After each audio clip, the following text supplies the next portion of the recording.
Hey guys, welcome back. I hope you're having an amazing day. Let's get right into the stories. The first one is an entitled People Story. I was excited to start my new internship at a marketing firm in the city. As a business student, I was eager to get some real-world experience before graduating. On my first day, I walked into the sleek office building dressed in my best business casual attire. I introduced myself to the receptionist and was directed to the office of my manager, Karen. Karen greeted me with pursed lips and a judgmental once-over. "So, you're the new intern?" she said, looking unimpressed. I smiled and extended my hand enthusiastically. "Yes, I'm Alex. It's so nice to meet you. I'm really looking forward to learning from you this summer." Karen shook my hand limply before motioning for me to take a seat. She proceeded to hand me a thick stack of papers. "I need these all photocopied and collated by noon. And when you're done with that, go ahead and grab me a soy latte from the cafe downstairs." I was slightly taken aback by her abrupt, demanding tone, but I figured as the intern, these sorts of menial tasks were to be expected. "No problem. I'll get right on it," I said agreeably. Over the next few weeks, Karen piled on the grunt work. I didn't mind most of the tasks, making copies, filing, data entry. It gave me time to observe how the company functioned. But Karen's rude attitude grated on me. She barked orders, complained about every little thing I did, and made condescending remarks constantly. One morning I was hard at work processing expense reports when Karen came storming over. "Why aren't these reports done yet?" she snapped. "Do you know how crucial it is that I have these before my meeting with the executives? Are you intentionally working slowly just to make me look bad?" I stammered an apology and tried to explain that I was working as fast as I could, but she cut me off. "I don't want your lame excuses. Stop being so lazy and get it done." I bit my tongue and silently finished up the reports, seething. Her unprofessional behavior and verbal abuse were really getting to me. A few days later, I was asked to organize a big client presentation that Karen was leading. As she barked orders at me, I finally found the courage to speak up. "Karen, I know you're really busy getting ready for this presentation. Why don't I take care of gathering the rest of the materials you need so you can focus on finalizing your slides?" Karen looked at me furiously. "Who do you think you are, giving me orders? You're just a worthless intern. I'm in charge here." I stood my ground. "I'm just trying to help. I can handle the busy work while you work on the important stuff." Karen got right up in my face, eyes blazing with anger. "Listen here, you little punk," she hissed. "I've had it with your pathetic attitude. The only thing you're going to do around here is what I say when I say it." And with that, she slapped me hard across the face. I staggered back, utterly stunned. The entire office went silent, everyone's eyes on me and Karen. My cheeks stung, and tears welled up in my eyes. But I was more shocked at her violent reaction than physically hurt. I took a deep breath and addressed Karen calmly and professionally. "Your behavior is completely out of line. Consider this your first and final warning." With as much dignity as I could muster, I turned and walked away, ignoring Karen sputtering behind me. I went straight to the executive offices, knocked firmly on the door, and was greeted by a smiling middle-aged man. "Alex, good to see you. How are things going with your internship?" I smiled weakly. "Well, that's actually what I came to talk to you about. Dad. You see, this marketing firm actually belonged to my family. My dad was CEO, but no one besides him knew that I was his son. I had wanted to keep things professional and earn respect through hard work." Dad's expression darkened as I told him about Karen's harassment and the assault that day. "That is absolutely unacceptable," he fumed. "I don't tolerate that kind of behavior from anyone. I don't care who they are." He picked up his office phone. "HR, please escort Karen from the building immediately. Her employment here is terminated effective today." Karen looked stunned when the head of HR notified her. "You can't fire me. I'm the best manager you have," she sputtered angrily. They had to call security to physically remove her from the premises while she kicked and screamed the whole way out. I decided to go ahead and press charges against Karen for assault. With the support of my dad and the other employees who witnessed her behavior, the case was a slam dunk. She was found guilty of assault and battery and sentenced to anger management classes and probation. While it was an awful experience initially, I'm actually glad I got to see Karen's true colors right away. It validated my decision to keep my family connection quiet during my internship. I wanted to succeed based on merit, not nepotism. After the Karen fiasco, Dad ended up offering me a junior executive position to start after graduation. I eagerly accepted, knowing I would be working with professionals, not entitled narcissists like Karen. The next one is a pro-revenge story. My wife and I had just had our second child and moved into a duplex in an amazing neighborhood that had its own playground even. We moved in and greeted the neighbors, a bunch of younger people, but they seemed okay. The first day after moving in, we found that they had gone out and left their 7-year-old on a school day outside our door with a bag of goldfish and a note asking us to watch him while they went out. This prompted us to call CPS #1. The other neighbors and I got along really well. The old guy next door repaired bikes as a hobby, and the neighbor next door did woodwork. He would always come over to see the kids, and sent his grandchildren over to play too. They warned us that our upstairs neighbors were trouble, with constant traffic going in and out and parties every single night. This was 110% true. It got to the point where we couldn't sleep at night, and we had multiple altercations that escalated into full-blown yelling matches. The landlord was useless and did nothing to get rid of them, so I bided my time. Eventually, one night they came home in their red Mazda 3, and it was destroyed. They must have hit someone and ran, so I called the RCMP to let them know. At the very least, I figured they'd get in deep trouble, but I had no idea what I had just unleashed. It turns out the douchebag had a warrant out for his arrest for drug trafficking. He got hauled away in cuffs that night, and entitled Woman #2 got a visit from CPS again as they left their son home alone, again. This wasn't once or twice, it was every single day. So my wife went digging for names and found the mother on Facebook. Using public record searches, we found out that they owed Easy Home nearly $48K in assets, as they had taken off from the original address with all of their furniture, including TVs and a huge sound system. 48 hours later, the sheriff was there with a box truck, emptying their house. They took the beds, couches, TVs, the annoying subwoofer system, kitchen set, and even the dressers. CPS came shortly after and removed the child from the house. I didn't enjoy seeing him taken away, but they never fed him, and he was always in the same clothing, which was falling apart. We went out of our way to make sure he had full meals when we could, not gonna let a kid starve. The douchebag went to jail for drug possession. He was out on bail and hid the drugs in a dresser they took. Entitled Woman #1 went to jail for assaulting the sheriff, and Entitled Woman #2 actually had a happy ending. Far as I know, after she lost her son, she went through multiple programs to clean herself up and started working to provide for her son. I ran into her a couple of years ago, and she thanked me for what I did. I got pro-revenge on the drug dealer and his girlfriend and thankfully helped someone get on the right path.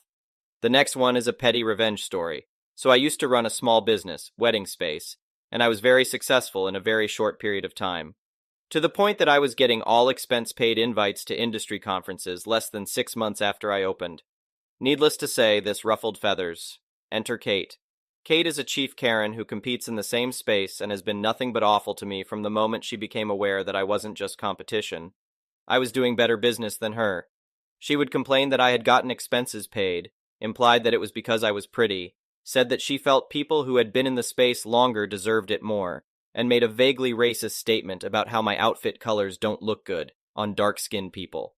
She also reported my booth for accidentally being less than 3 inches outside our 10x10 slot, and has tried on more than one occasion to have my competing products removed from vendors' halls. Needless to say, I despise this woman. Now fast forward a little bit into the pandemic. I see major issues on the horizon for my business, and so I decide to step out and sell for a pretty penny. Bought a condo, took a job at a nonprofit, and moved along with my life. But some of my friends still in the industry would give me updates or vent, and I was absolutely right to sell. Most everyone doing what I do has already closed, including the person I sold to. Kate, however, was still going strong, though I noticed her prices were really aggressive.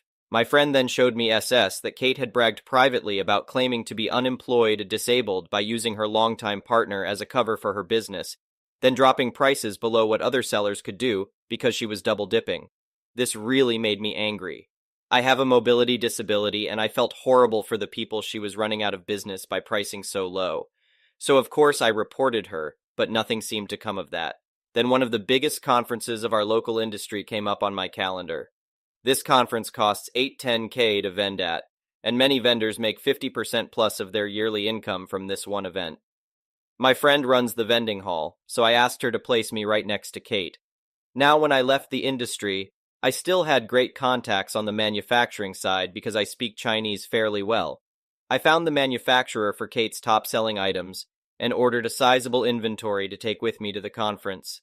I priced them at cost, and made ginormous signs about inventory liquidation, and created these super aggressive bundle deals that made it nearly impossible for her to do any business being right next to me.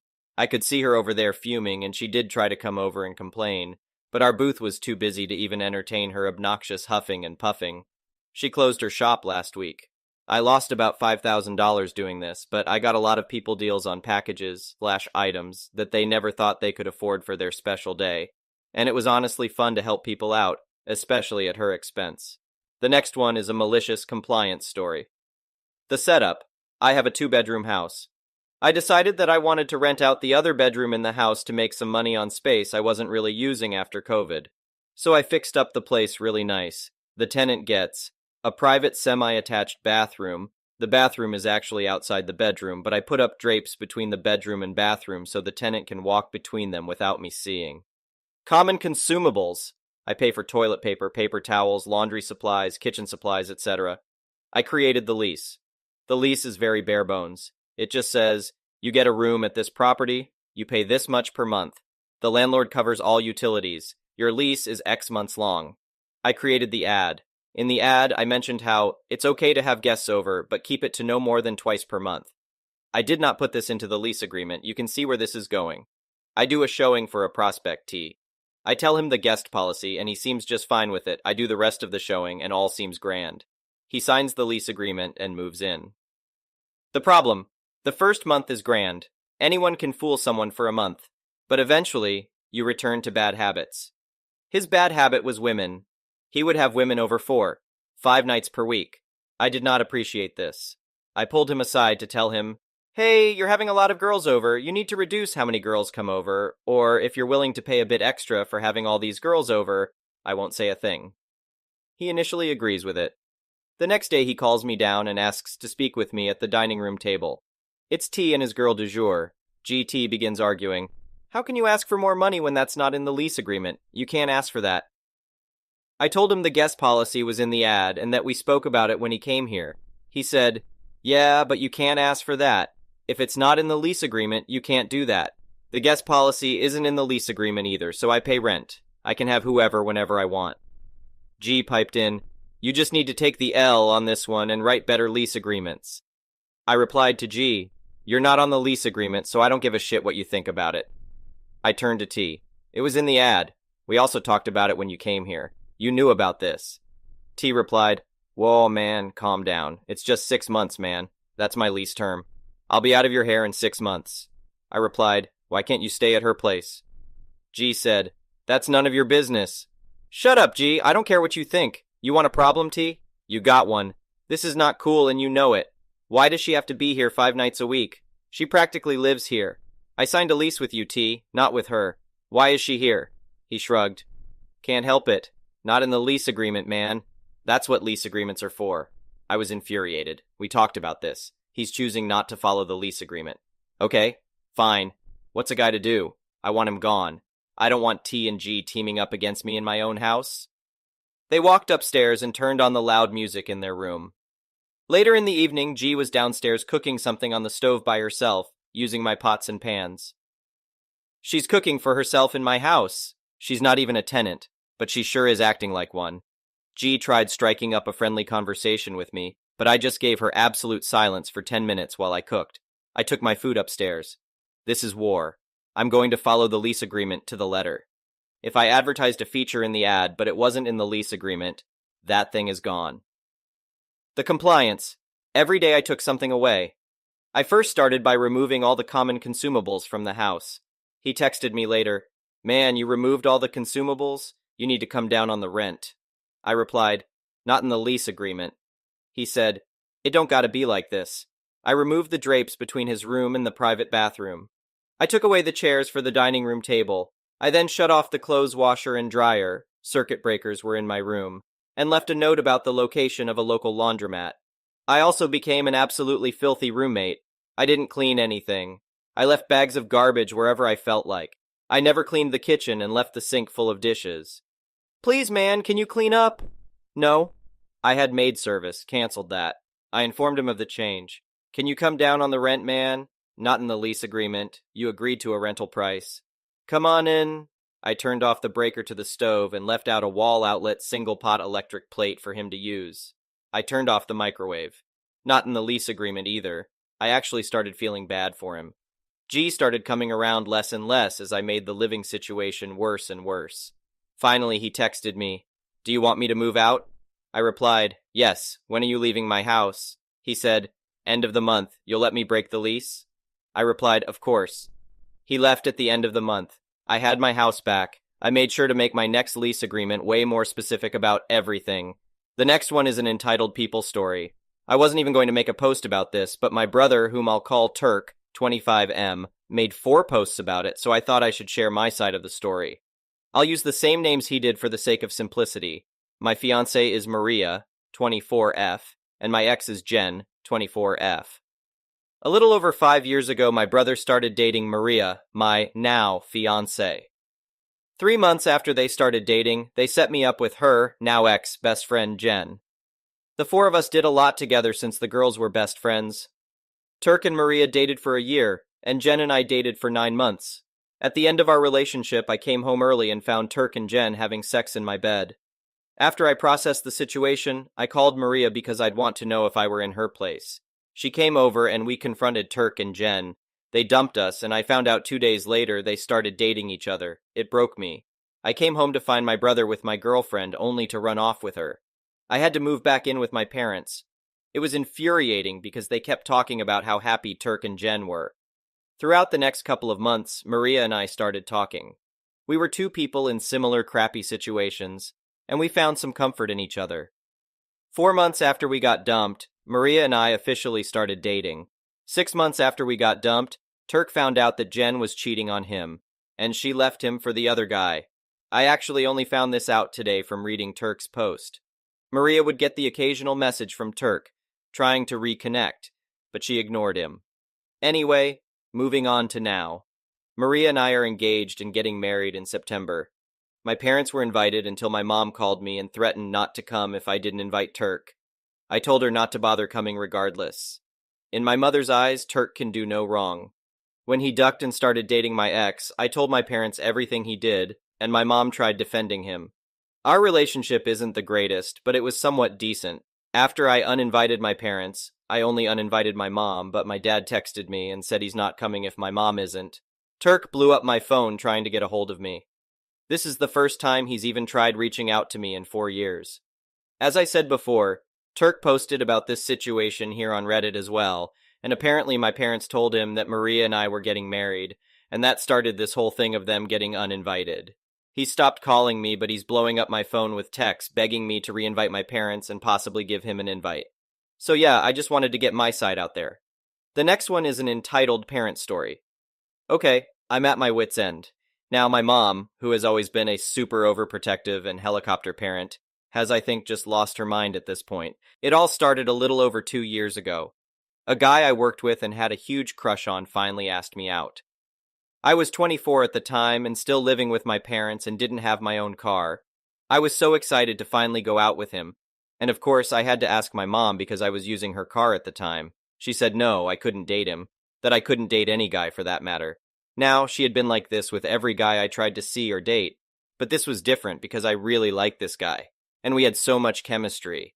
She wouldn't let me use her car and started driving me to and from work just so she knew I was there and not at my coworker's house. So the guy and I started to secretly see each other for a few months. My mom had eventually let me use the car again, and I would drive over to his house and spend some time with him after work. But I could only be there until about 6:30 p.m., when my mom would text me and ask when I was going to be done with work and where I was. I got away with this for about a month when I tried to sneak to his place on my day off, telling my mom that we had a meeting at work that I had to go to. She ended up calling my workplace to ask if I was there. They obviously said no, and that was it. My mom was blowing up my phone, furious, and asking where I was, and that she knew I was with my coworker somewhere. I was scared and told her I was with him and my dog at a baseball field by his apartment. When I got home, she threw a fit and threatened to kick me out of the house. A week later, I went back over to his place to hang out after work. Well, at about 6:30, when I was telling him that I should go because my mom was blowing up my phone, I looked out his upstairs window and saw my mom and sister in the parking lot by his house, looking for me. I was terrified because I know my mom. I had no choice but to leave his apartment, and that's when she saw me. She flew into a rage and ran over to the apartment and started banging on his door and shouting at him. He was terrified, of course, and didn't answer the door. I was so mortified that I just got into the car and went home. To make this shorter, there ended up being 3 occasions where the guy I was seeing called the cops on my mom when she showed up at his place, ringing the doorbell, demanding to see me. I ended up living with him for a week when I was so fed up and was looking for my own place. And when I did get my own place, the stalking did not stop. I'm 26 now, and she drives past my apartment sometimes to see if I'm here. She texts me asking where I am all the time. About a month ago, my boyfriend, the same guy I've been talking about, and I were going to go out for some drinks when my mom came driving past his place, yelling out my name. He got so distraught over it that he broke up with me that night. He was so fed up with my mom stalking him. I was devastated. 2 weeks go by and he and I finally talk it out, but he says he wants me to create some boundaries with my mother. He doesn't want to see her drive past his place anymore. I just don't know how to do it. I want my mom to leave me alone forever, but I can't stop her from driving past his place. If I stop all contact with her, it'll get so much worse. Please, I need advice on how to get my mom to just leave me alone forever. Thank you for watching. I would really appreciate it if you could like the video and subscribe to our channel if you haven't already.